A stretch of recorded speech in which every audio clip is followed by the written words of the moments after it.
Happy November, folks. I hope your November is going good. I hope it'll be great for the rest of the year. It's about the middle of November, and I don't know about you, but where I am, it's getting a little bit cold.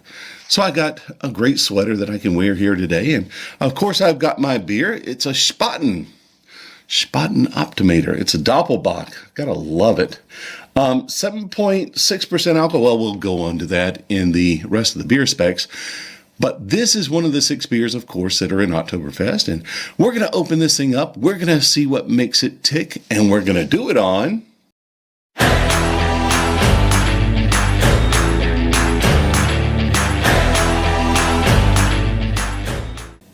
Okay, folks, welcome back. Today, remember, we've got our Spaten Optimator.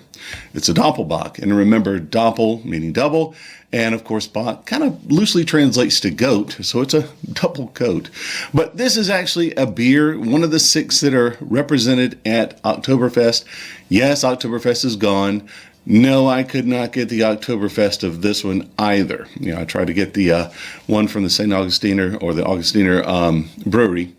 Didn't quite make that one. Didn't quite make this one, but I did get a great one. If you ever get a chance to drink it, Optimator. Now, I have had their Oktoberfest beer. I actually had it out of the tap, and it was absolutely wonderful. So I definitely suggest if you can, next year, get that beer. But we're going to open this one up, and we're going to find out what makes it tick in just a few seconds. But what can you say about it? I mean, it's going to be a classic German beer, a classic German Munich beer, Doppelbock. So let's go ahead and open it up. Let's find out what it's going to taste like. Remember, we're going to judge these on the 5 categories, naturally. We're going to judge it on the aroma, the appearance, the taste, right? The mouthfeel, and of course, the overall impression. Now, I've got some information on that in the beer spec, so we'll kind of go over that in just a few minutes, but we'll see how close I am to it. Okay, so we're going to open this up. Hopefully, you'll be able to hear it. Ah, lovely. Not too much of a exhaust of, you know, the carbonation, but we did have a good pop for that crown cap there. I'll set this aside. This is our Spaten Optimator. How about that? So now, today, just like last time, I'm going to be pouring this into my, I guess you would say a snifter. This is not really a goblet. It's more of a snifter. I looked it up, believe it or not, yes, in my little total guide to beer. And it did say things like, you know, you could put it into really any other glass, a tumbler, a no-nut glass. You could put it into a stange. Remember, the stange is the big tall one that's basically straight-sided. Snifters, that would be great too. It does have a little bit higher alcohol. If you go into a venue and you order one, they may put it into a snifter just because of the alcohol content. They also may give you a 4 to 6 ounce or maybe an 8 ounce pour, depending. So you may not get a full pint of beer just because of the alcohol content. Now I'm going to pour this. I'm actually going to pour this a little bit more straight in, just to see what kind of head that I do get. I want to see how well I can get it to come up. I've heard some good things about the head on this one. Yeah, there we go. Alrighty, very good. And of course, as you can see here, we do have quite a bit of head on there. It's, to me, about 1/2 to 3/4 of an inch, maybe 5/8.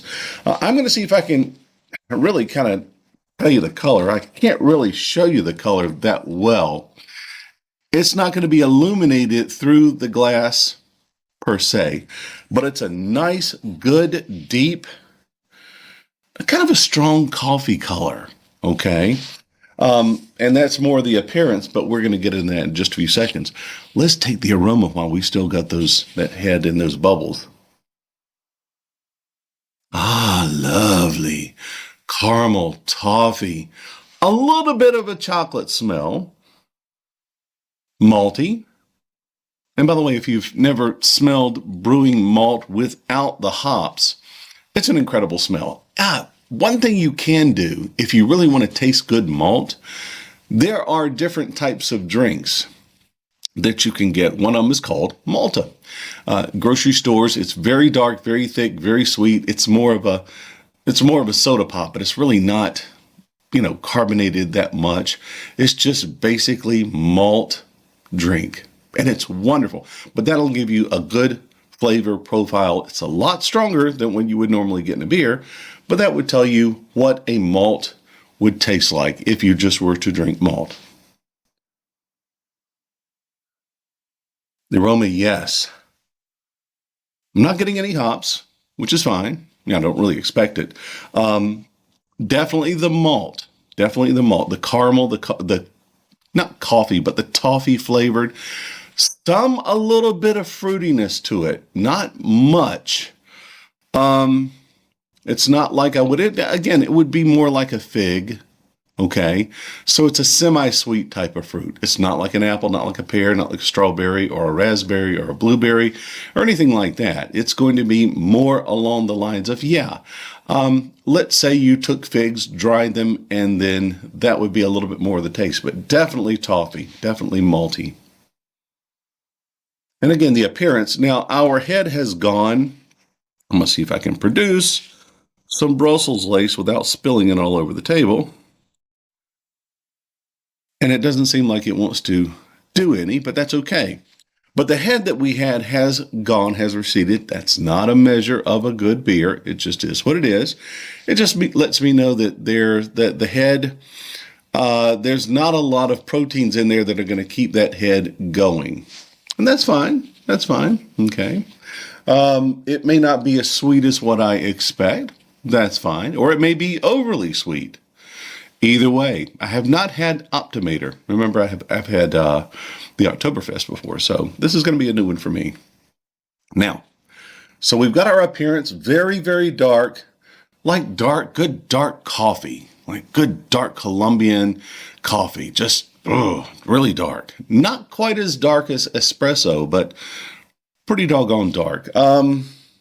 Even darker than Pepsi Cola or Coca-Cola. But along that same line there, too. So I'm going to say the SRM is going to be way on up there. I'm sorry, I don't have my SRM chart here with me, but it's going to be 20s, maybe, something like that. So it's going to be very, very, very dark. But you can still see through it. It's almost like a ruby color from what I can see. Okay, a deep, deep, deep ruby color. Now, let's do the taste.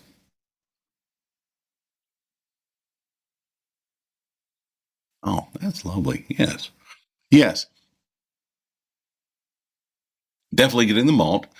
Um, it's not the malt that I was expecting. It's going to be a more fruity of a malt, but it's not fruity. I'm going to say, it's not quite the toffee that I was expecting, even though it could go that way. Wasn't the caramel that I was tasting or that I was thinking. It could go that way, though.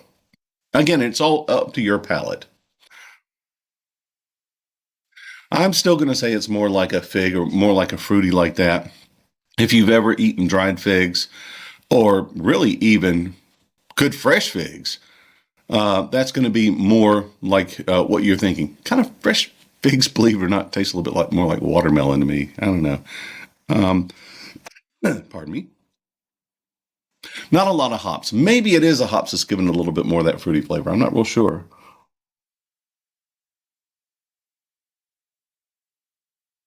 None of that.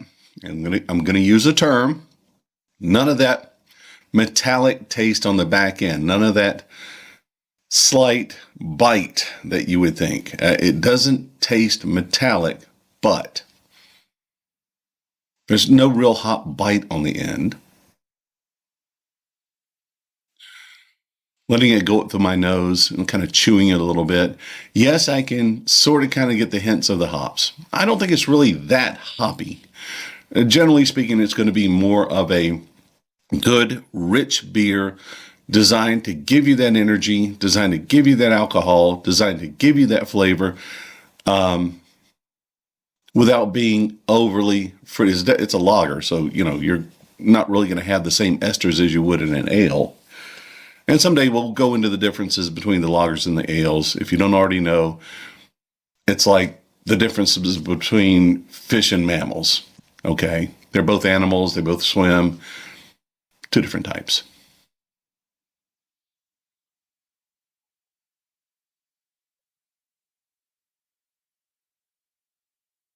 Yeah. Okay.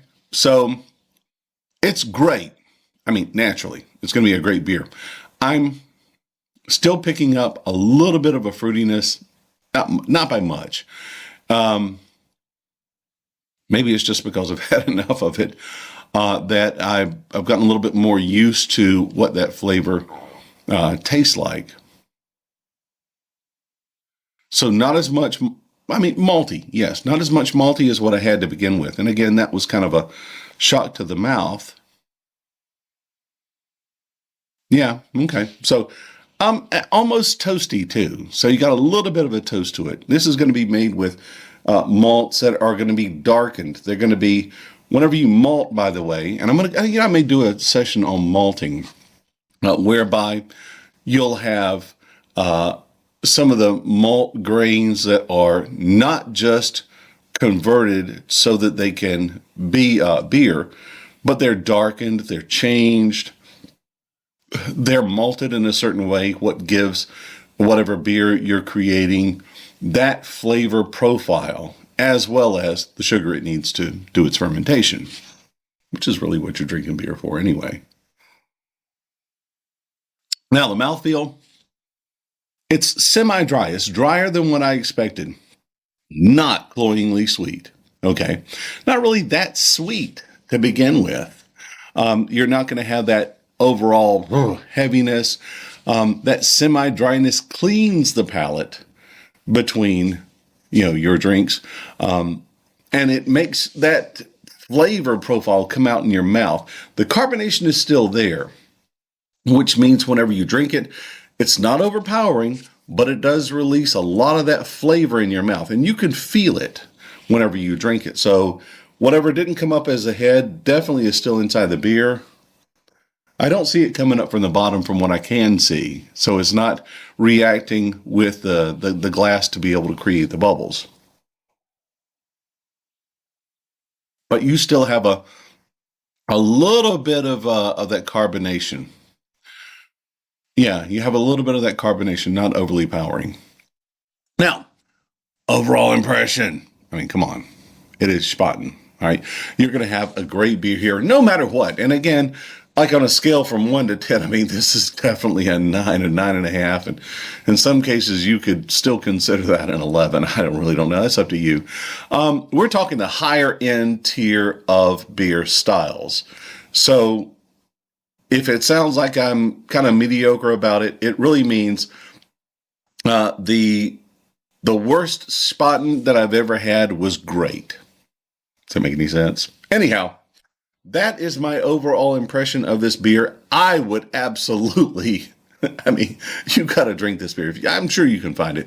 It's very popular pretty much year around. Go to your local beer venues, go to your beer stores, go to wherever you may find it on tap somewhere. I've actually found it on tap.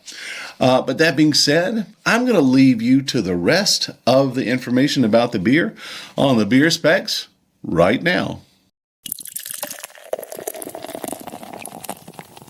Spaten Beer stands as a venerable figure in the realm of beers, offering a blend of history, craftsmanship, and unwavering dedication to brewing excellence. Originating in 1397, Spaten has solidified itself in Munich's beer culture, a testament to its enduring commitment to quality and tradition. The brewery's historical background becomes crucial to understanding the depth of the brand's identity. An integral part of Spaten's story is its connection to the Reinheitsgebot, the German beer purity law of 1516, dictating the use of barley, water, and hops in brewing. This adherence to time-honored methods invites beer lovers around the world to appreciate every sip of Spaten.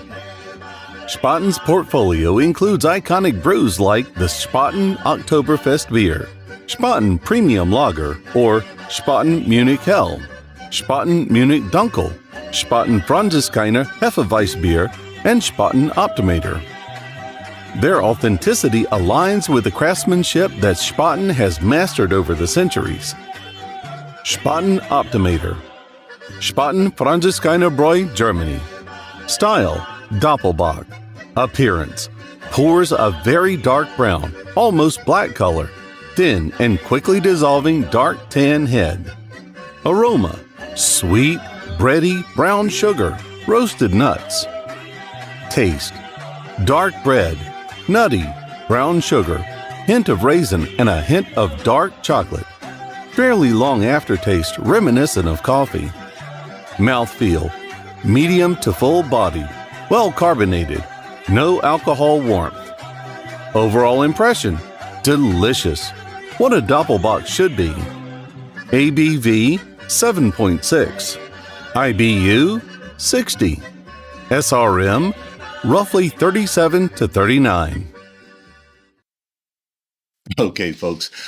Hope you learned something about Spaten. Spaten Dark Doppelbock beer. Wonderful stuff, don't you think? Anyhow, definitely glad you showed up today. Remember, subscribe, ring that notification bell, give us a like, give us a thumbs up, give us some love here. Tell us what you want us to do for our next episodes moving forward. If you have a beer you want us to review, if you want to know something more, if you have a certain style or a process or maybe some history you want to convey to us, and more than happy to talk about that. And I do read the comments, so do definitely leave them, okay? Glad to have you with us and glad you're responding. I really appreciate that. Now, remember, grab your little copy here of the beer review logbook. So take it with you, write down your beer experiences, put them there. And if you can find it, remember, Total Wine, Total Guide to Beer. Okay, I haven't found that yet, and I need to still contact them and say, hey, folks, put this out in a PDF. People don't really do that much with the iBooks. Come on. So anyhow, Upstate Ale Trail, if you're in the upstate of South Carolina, or possibly some other venues or some other areas around the Carolinas, maybe Georgia, Tennessee, I'm not really sure. But definitely see if you can find these. You can mark down your experiences at your different venues. I gotta say it. Listen, go grab that beer judge certification beer score sheet. Okay, really great thing. If you're into looking at going to venues and getting your experiences there at a beer location, and you want to go for the experience of reviewing beers, definitely print this out. This is the Beer Judge Certification official score sheet. Write down your experiences, find your all flavors, review them, put them up in your pocket there, fold it up, put it in your beer review logbook. Okay? All these, there's a link down below the description here in the little doobly-doo down there. Anyhow, thank you again. Remember, subscribe, right? Hit that notification bell, give us a thumbs up, give us some love, tell us what you want us to do. In the meantime, have a good rest of the year. It's not that long until the new year starts. And remember, whenever you're sitting at home, you got nothing else to do, and you want a really good warming beer, definitely check out not only Spaten, but any of the Doppelbocks, any of the Ators. Okay, that's what generally they go by. In the meantime, Slancha, Prost, Chin Chin, Kanpai, Salud, and of course from America, cheers. Peace, love, and beer.